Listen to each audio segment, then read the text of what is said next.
Hi friends, I hope everyone's doing well. In my previous video, I showed 30 simple ways to start a collage. In this video, I'll be showing how to collage on top of 11 of those ground layers. If you saw my community post, I mentioned that filming the collaging sessions would be around 3 hours of footage.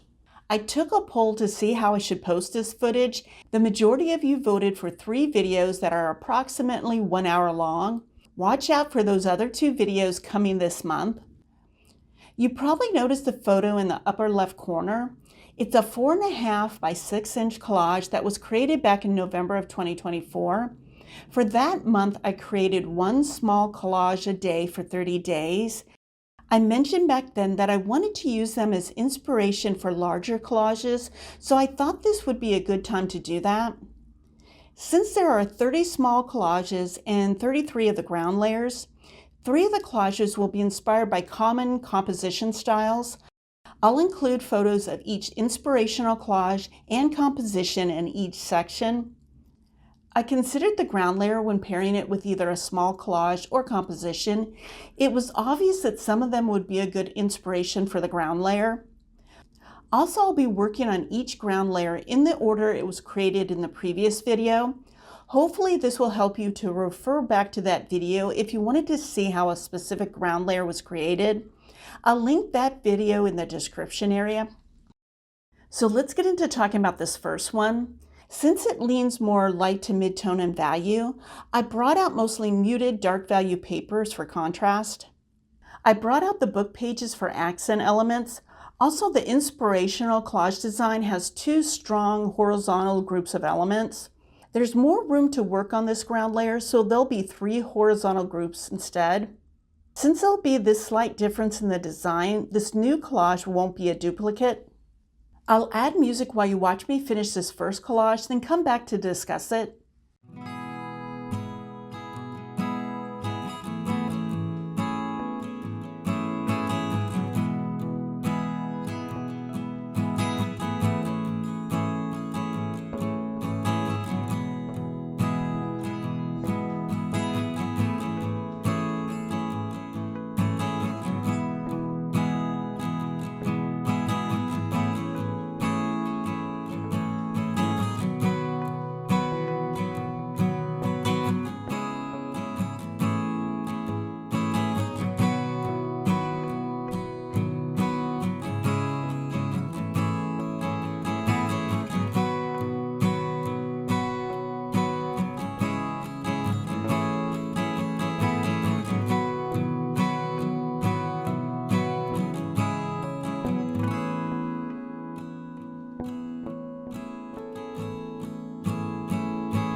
I removed the collage from the sketchbook to get a good look at it. The finished size of these ground layers is 8 by 11 inches.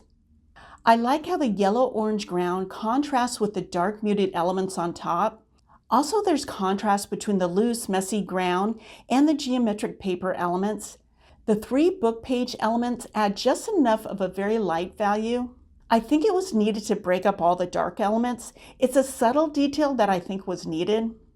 I like to include grayscale versions of my collages so you can easily see the different values. This ground layer leans light to mid-tone in value because it uses 2 of the same paint colors as the first one. I decided to pull papers that represent all 3 values for this next collage. I could have leaned into the ombre ground, but I decided to use this inspirational collage instead. I liked the design, so I wanted to see how it would look twice its size. Sometimes when you size up a design, it doesn't work. It can look too simple or unfinished. Since I'm working on an ombre instead of a solid color, I won't be using all the same color papers as the original. I need to be mindful of having enough color contrast between the ombre and the collage papers. I'll add music while you watch me finish it and come back to discuss the final collage to see if the design works in a larger size.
I'm glad I switched out the top element to a dark brown paper. It adds more contrast. The two cream and orange elements add a very light value that was needed. Here's the grayscale version. This gestural ground layer is a good base for a V composition. You're seeing optional V designs in the upper corner. It doesn't have to be positioned in the center. I prefer to have it off center, which will be used for this collage. I think it's more visually pleasing. I usually don't use paper guides when collaging, but I thought it'd be good to give it a try for this one to see if it'd be helpful to get the shape I want. As I mentioned, it will be off center, so there'll be two distinct V shapes. One simple dark gestural one, and the other one will be bright and more geometric.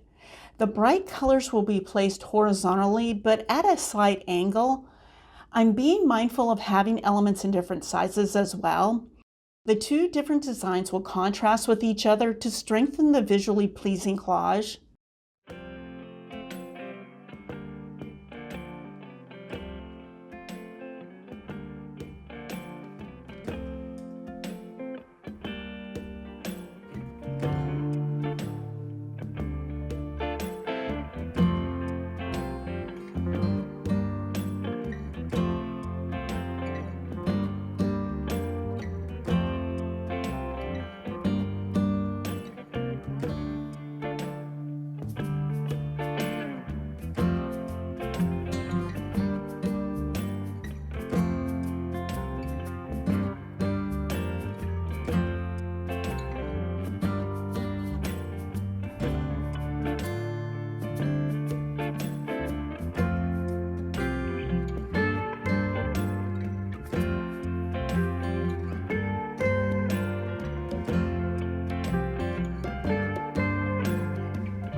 I really like the design of this collage because it has movement. Also, it has a good amount of white negative space, which is something I wanted to work on adding to my artwork. This is another collage design that I wanted to see how it would look larger. There'll be slight differences in the color choices for certain elements because the original collage has a very dark ground and this one will have a very light one. Also, since the ground layer is larger, there'll be more room to alter the design by adding different shape elements. For example, this green paper will be used for 2 elements instead of 1 that was a similar color paper in the small collage. I'm using basically the same color palette with some adjustments. There's bright green, blue, and light red. There won't be a light blue for the light value. Instead, the light value will be the white ground with the dark blue splatters. Let's see how it turns out.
I think it works as an 8 by 11 inch collage with the changes that were made.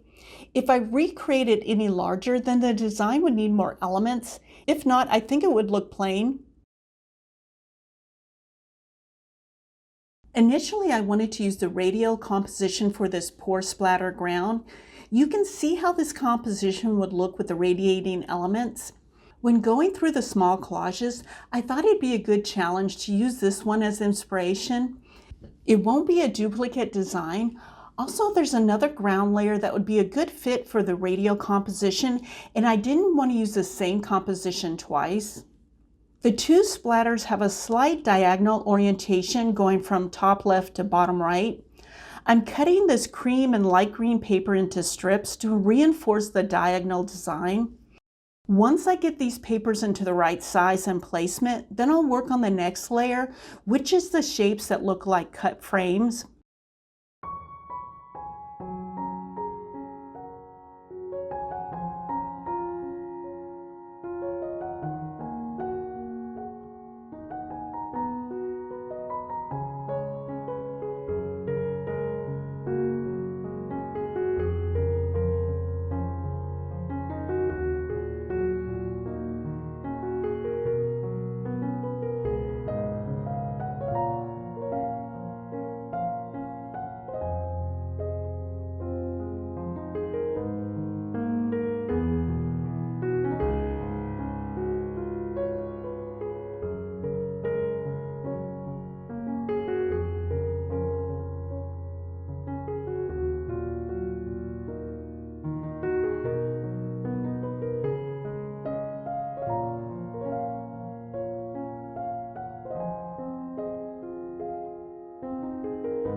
I really like how this collage turned out. It's not my usual style to have such a light value leaning collage, and that's one of the reasons why I like it. I tend to grow as an artist when I push myself outside my comfort zone. Also, I like the unexpected use of geometric shapes on top of an organic looking ground layer. One more thing, there is enough color contrast and white negative space. I'm attaching this template as a guide. Instead of placing painted paper in this position like the inspirational collage, it'll be the ground layer. I'll paint around the template once I work out the placement of some of the papers that'll be above it. I pulled papers that are muted like the small collage, but not the exact color palette. I knew I wanted orange paint around the ground layer shape, so I chose colors that would work well with it and the existing painted ground layer.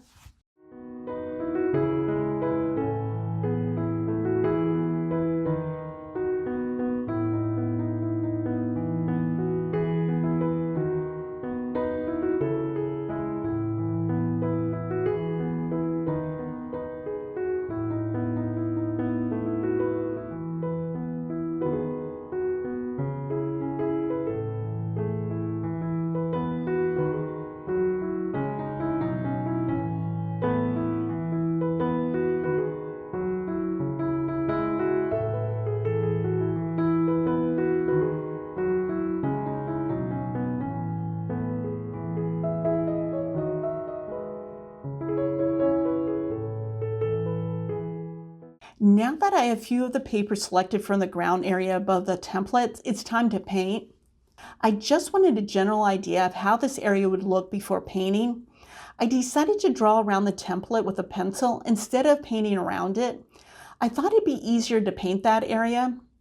I prefer to use an angle brush instead of a flathead brush when painting this type of shape. I find that it creates a smoother painted edge. Also, I like resting my hand on a shop towel to protect the surface underneath it. I don't want the paint application to be opaque. I like how some of the dark blue paint marks show through. It adds a nice detail. Once this paint application is done, then I'll go back to collaging.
I like how the horizontal papers don't go all the way to the top of the paper.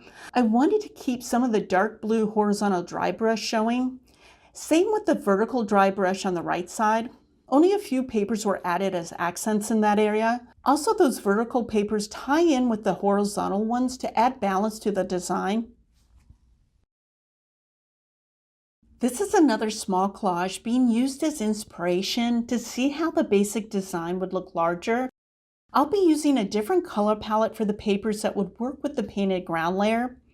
Another change is that I'm flipping the placement of the two large elements. Instead of using a large solid element like the small collage, I'm using this orange with yellow circles paper for that element. This change was made because the ground color is almost the same color as the large element in the small collage.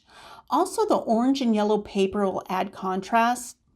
Another change is that instead of one piece of paper for the large element, I decided to glue small torn papers onto this template. I wanted to see if this change would elevate the design. Also, I'm choosing muted colors for this element, so it will contrast with the orange and yellow element.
The collage looked a bit unfinished to me, so I'm auditioning this yellow with orange dots paper for the upper left area.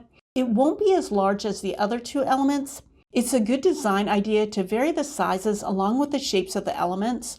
Another thing, I thought this side of the collage needed a contrasting color to help bring the torn paper element forward. It was blending into the ground a bit.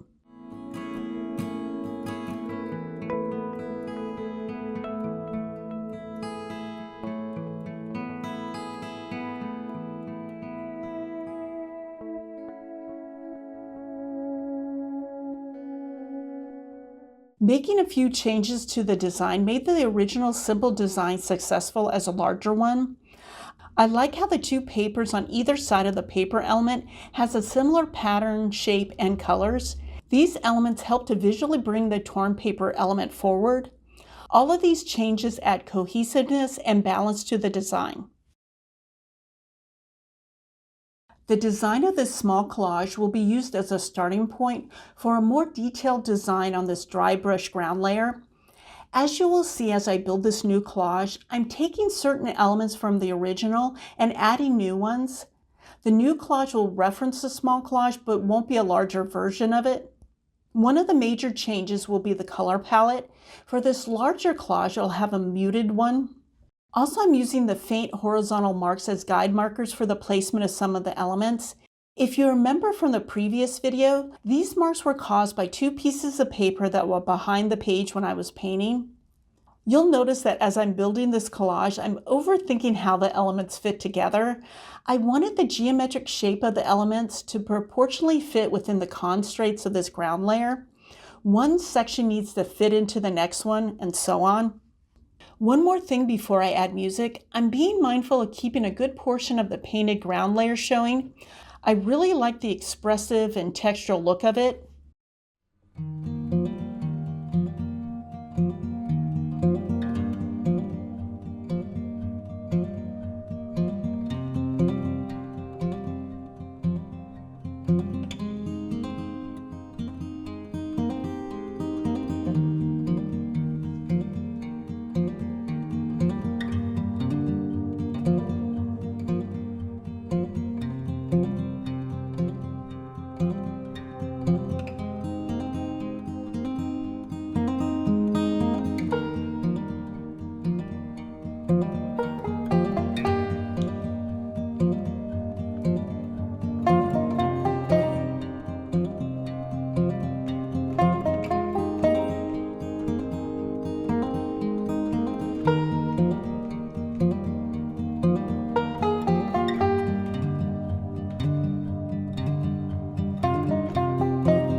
I really like the way this collage turned out. I love this color palette.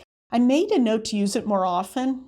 I like that there's enough of the expressive ground layer showing underneath the geometric collage design. Overall, it's balanced and cohesive. Something felt off about the design of this small collage when I initially made it, but at that time I thought it was the paper selection. So I did pull muted color papers for this new collage. But when I took another look to see if it would be a good one to use for this ground layer, I think it's also the large paisley shape. I'll redesign this shape and make some other changes to the design. As you'll see soon, I did keep the bottom section the same.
The camera stopped filming for some reason, so the footage showing the final elements being cut and glued is missing. Not sure why this happened. Anyway, let's discuss the final collage. I like the color palette, I like the new overall design and the contrast between the ground layer and the paper elements. This is a good example of taking inspiration from a collage, but not recreating it exactly. I chose a small collage as inspiration for the next collage because of its bold design. I'll adjust it a bit so it's not an exact copy by slightly changing the shapes of some of the elements and adding a few more. Also, I want to feature the pink paper ground by not covering too much of it. I want it to be seen as collage elements instead of the ground layer. This is another collage session where I overthought how the elements would fit together. There's a lot of cutting, then checking the placement or fit, then cut a bit more, and so on. I removed some of the footage so you didn't have to watch me go back and forth so much. I eventually started gluing a section of the loose elements together to build the design before gluing the elements directly onto the ground layer.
is one more example of how to reference another collage for a new one. The curved shapes are similar but not duplicates. The color palette is different but still leans muted.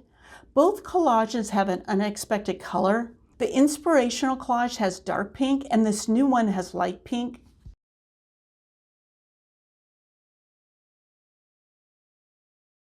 This collage will have the same design as the small inspirational collage. I want to see if the design will be visually pleasing if it's larger. I'm hoping that having a painted ground layer will help. With simple designs, the choice of papers is very important. They don't necessarily need to have bright colors or patterns, but ones that add contrast. The painted ground layer leans towards a light value, so I'm looking for dark value papers for the two large elements. I'll use light and mid-tone value papers for the long, narrow element that's located where the two large elements meet. One more thing, like the original, I want the two large elements to be slightly off-center.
The simple design works in this size due to the painted ground layer along with the choice of painted paper, but it's another design that if I recreate it larger than 8 by 11 inches, then it'll need more elements to make it successful. That's all the collages for this video. I'll be coming back with part 2 and 3 soon, so watch out for those videos. I encourage you to create collages on various ground layers. Let me know if you have any questions. Take care.